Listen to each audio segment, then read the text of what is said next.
Hello everyone and welcome back to our Unified Modeling Language lecture series. I am Nadia Patel. Let us get started with our next tutorial. So we are going through the class diagram. I have already explained you the concept of class diagram. I have given you overview of how class diagrams work and we have already seen the notations. In today's lecture we will go through the continuation of class diagram, which is a static or structural diagram. So the points which we are going to go through in today's lecture is relationships in class diagram, meaning of relationships, and one example. So I've already given you one brief about what notations we are going to use in class diagram, and we have already seen how a class is represented in class diagram. It is just a simple rectangle divided in 3 compartments or 3 sections. The first compartment or section will have the class name, the second section will have the attributes, and the third section will have the operations on it. The second relationship, or you can say symbol, is a simple line which is a normal association. If you want to convert that association to link, you need to add a arrowhead. The next symbol was recursive association. This is used in the cases if you have a module or a function which is accepting input and is getting back the same input, processing it, and is having a small procedure altogether, and it is having a loop kind of process where the information is flowing inside and out again. So in such cases you can make use of recursive association. The next is inheritance or generalization, and the last one is the multiplicity. These are the possible multiplicities, which is from 0 to 1, 0 to many, 1 to 1, and 1 to many. If you want to only represent the many kind of multiplicity, you can make use of the star symbol. Now let us study the association, which is the first relationship, which is the most common relationship in class diagram and use case diagram. We have already made use of associations, and here we are just going to revise the association. In case you are not familiar to this relationship, kindly go through the use case diagram videos, which is a series on overview, relationship, and drawing use cases. So if you go through that videos, you'll understand this one. So relationship association is just a connection between classes. That is, it is also connection between objects. So when you say that two classes are connected, in return it becomes, or it is implied, that the objects of the two classes are also connected to each other. So whenever we are drawing class diagrams, we should make some things which is clear in mind. Just start drawing your class diagram, but while reading you should understand that if you're connecting two classes, that means their objects are also having some connection between them. The second very most important thing while drawing class diagram is class diagrams are directly applied in coding. So if you're making use of object oriented programming concepts like encapsulation, class and object concept, data abstraction, inheritance, this diagram is going to help you to directly apply your diagram into your coding. If you're not making use of object oriented programming concepts, no problem at all. This diagram can also help you with the structure of your application. So once you draw all the possible classes and the connections between them, it gives you a fair, clear idea about how big your application is going to be, or how small your application is getting, and what components or what modules of your application are going to interact with each other.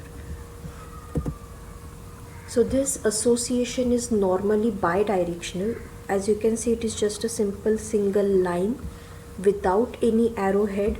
So we can read this relationship either in the left to right direction or from right to left direction. If you're making use of a vertical association, you can read it from top to bottom, or you can read it from bottom to top. So that means it is bidirectional. This is the notation of association. Now let us go through the types of association. So we are going to consider only 2 to 3 types of association. The first type is a normal or binary association, which is this one. The second type is a link. If you're converting your association symbol into link, you need to add a arrowhead. That means it can clearly show you the direction of the flow or the direction of connection. And the third one is the recursive association. That means if your module is having some loops or some components which are accepting and having a small procedure involved, loop like a procedure involved, you can make use of recursive association. Some points to remember about recursive association are that objects are of same class, association from a class to itself, and it is also known as recursive or reflexive association. So these are the representations of 2 different classes with making use of association and link. In the first example I have kept 2 classes. The first class is of class author. I have only kept attributes here, and that too only those attributes which I found are important. So for me, the name of author is important, the age of author is important. In the second example, I have kept class books. For me, the ID of book is important and the name of book is important, so I have placed only those attributes. I have made use of normal or binary association. When you're making use of multiplicity, which is the relationship type, which is one to many or many to many, you should always place multiplicity near the symbol end.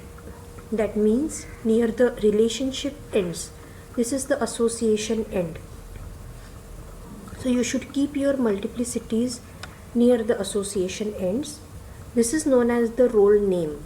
That means while reading the class diagram, when I am reading the class diagram author books, I will not understand what kind of relationship is between them. So when I read author writes book, so this role name will explain me or give me an idea about what type of relationship they are maintaining. So again, if we want to refine our relationship using binary association, we can make use of these small arrows which are just add-ons. This is optional, so that we can understand in which direction we have to read the class diagram. So while reading, again we'll make use of multiplicity now.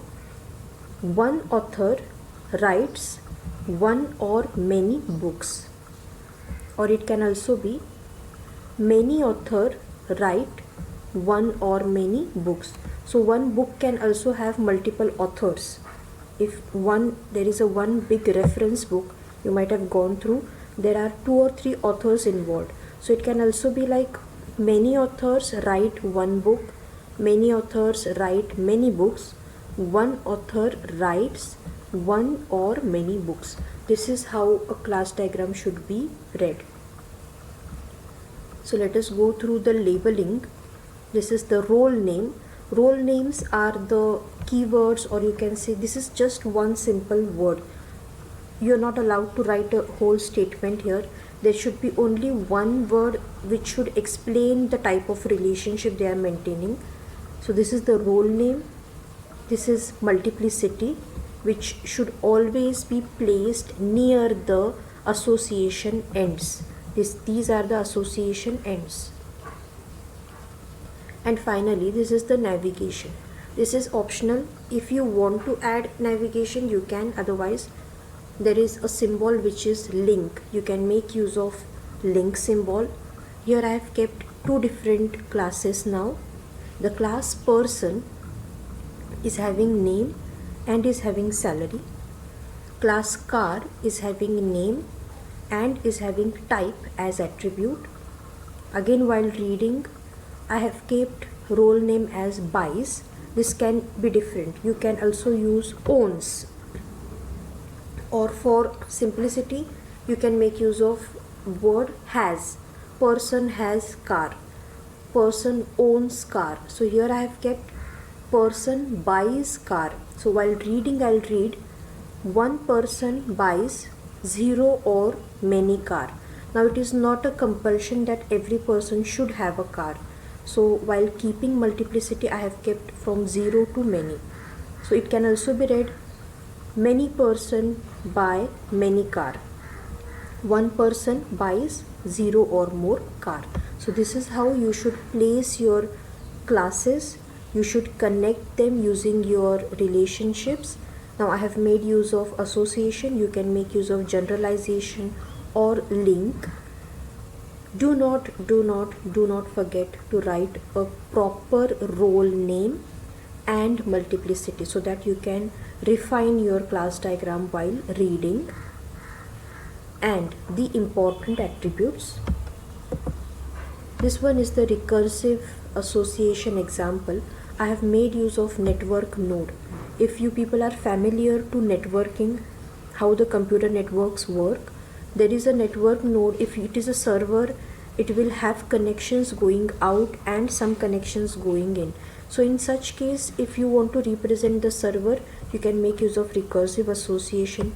If there is a hub, you want to explain the working of hub or switch. This is just one example. Need not that you have to make use of recursive association in your diagram. If in case your code is having a loop or your system is having a module where the information flow is like a loop, and then with some trigger condition the information flows out. So if there is a procedure of looping involved, or there is something like a network node which are having nodes and their names, you can make use of this symbol. Now this is how generalization or inheritance between classes can be represented. So I have already explained what generalization is, what inheritance is in our use case diagram. Kindly go through it and then again reach this part of our video. So here I have kept a class vehicle which is having name, vehicle ID and type as attributes. So this is our parent class, which is the generalized class, and here are the child classes. Now the concept of generalization says that the parent class holds some properties which are common in all the child classes. So that means car, boat and truck will have some properties which are in common, and those are generalized in one class, but that doesn't mean that car, boat and truck cannot have some properties of their own. So that is why I have kept some things which are different.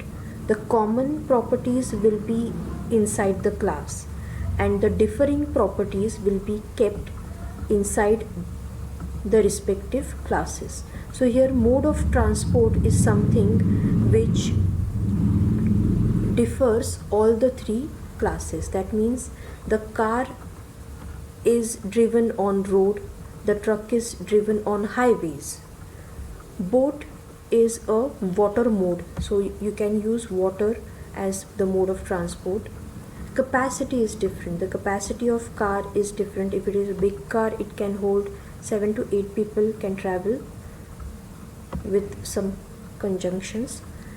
If it is a truck, it is a loading, it is involved with loading and transportation, so it is a heavy transportation vehicle. Boat's capacity is the highest.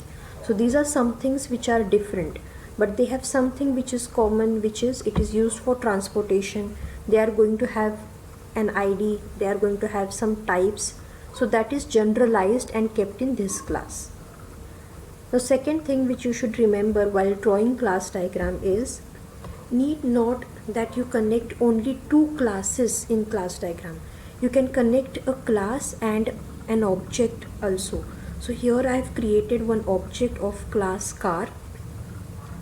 While placing objects, you have to make use of colon symbol, write name of that class and brackets. If it is a function, write brackets.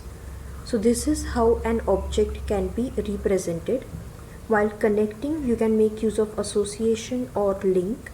I haven't given multiplicity because I just wanted to demonstrate how generalization can be used. So this is our general or abstract or parent class, and these are our specific, concrete or child classes.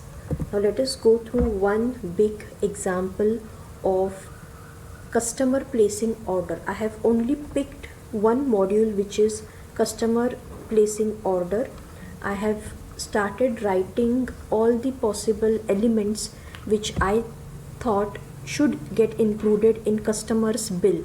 So according to me, customer's bill should have customer's information. It should have information about what products the customer is buying. It should have the detailed information of his order if you are taking an order from him and then generating his bill. So there should be this order involved. And finally, if the order is confirmed, we will proceed to payment. So while placing, I have made use of the simple binary association. Let us first analyze the classes. The first class, which is the customer, is having customer ID, name, phone number and address. So I have kept only the important attributes here. In the third compartment, I have kept the operations, which is I am going to insert data, I am going to update data and delete data. The products class is having product ID, product name, type and stock. Stock is very important in the products class. Again, we are going to perform insert, update and delete operation. The class order is having order ID, customer ID, product ID, date, product name, type, quantity, very important, and total. While placing and while choosing, I have chosen the right possible data types and their sizes. So if it is a total, I have kept float. Again, we are going to perform insert, update, delete, and if we need to cancel the order, I have placed the cancel operation. Similarly, there can be two types of customer. Either there can be a regular customer or there can be a customer who is coming for the first time. For that representation, I have made use of generalization symbol, and I have generalized the common class of customer as parent, and here are the child classes with one regular customer and the other having new customer. So what is the difference between the two? While difference, I have kept some special orders for my regular customer and some normal orders for my new customers. I have kept discount only for my regular customers and I have kept membership for my new customers. The operations I am going to perform are again insert, update and delete. Finally, the payment class. The payment class is going to get highlighted or is going to come into practice if and only if the order is confirmed. Now this is a condition. We are saying if order is confirmed, then proceed to payment. If the order is not confirmed, cancel the order. So this is a condition. So if you want to represent conditions from your class diagram or from your classes, make use of / and keep your condition near that class. So this is known as guard condition. I have already explained guard conditions in state machine diagram. Kindly go through that video. I'll keep the link in the description box. Read through it, go through it, so that you can understand what exactly guard conditions are. And while placing, place it near the class which has to satisfy that condition. Similarly, I have kept one more condition, which is again an important condition, that stock should not be equal to negative. If our stock is negative, that means the product is not in stock, you cannot accept an order, you cannot proceed to payment. If it is not negative, you can go for getting orders and proceed to payment. Now let us read this diagram, how to read this diagram. So I'll start with the top to bottom and left to right fashion. While reading, I'll read, one customer selects 0 or many products. Now again, it is not compulsory that every customer coming in your shop or in your place has to buy something or has to select something. There can be a case that customer comes, it just goes through the products. If he likes, he'll buy them. If he doesn't like, he won't. So one customer selects 0 or many products. I have made use of navigation arrow so that I can navigate. Products 0 or many products get added to order. 0 or many product gets added to order. One customer places 0 or many orders. Many customer places many orders. Customer can be, usually while representing or making use of generalization, has a or is a word is used. Customer is a regular customer or customer is a normal customer. Order will be confirmed and payment will be proceeded. So you can also make use of role name proceed. I haven't given a role name here. You can place or you can make use of word place, or you can say proceed to payment. If order is confirmed, proceed to payment. This is how customer ordering can be depicted. Now, how to apply class diagram to your project. If you are in your initial stages of developing projects, go on drawing this diagram. One thing which your diagrams are going to help is, this is where I understand what my application should include. So this is a static diagram which helps you in drawing the structure of your class diagram. So if here you are confused with what forms my application should have, your class diagram will help. Here one class becomes one application form. This is not a rule of thumb which is written somewhere. I'm just giving you this idea just for simplicity. One class can become one application. So if you're designing an application form, this one class can become one application form, or you can work other way around. If you have completed designing and drawing your application forms, choose your forms, what forms are important ones, and convert them to class diagram. So if there is a form of customer bill, you can include the class of customer bill. So this is how it works. This is the example of customer placing order. I hope you understood it. It was simple. I've tried to keep it very simple and very easy to understand. Thank you for watching.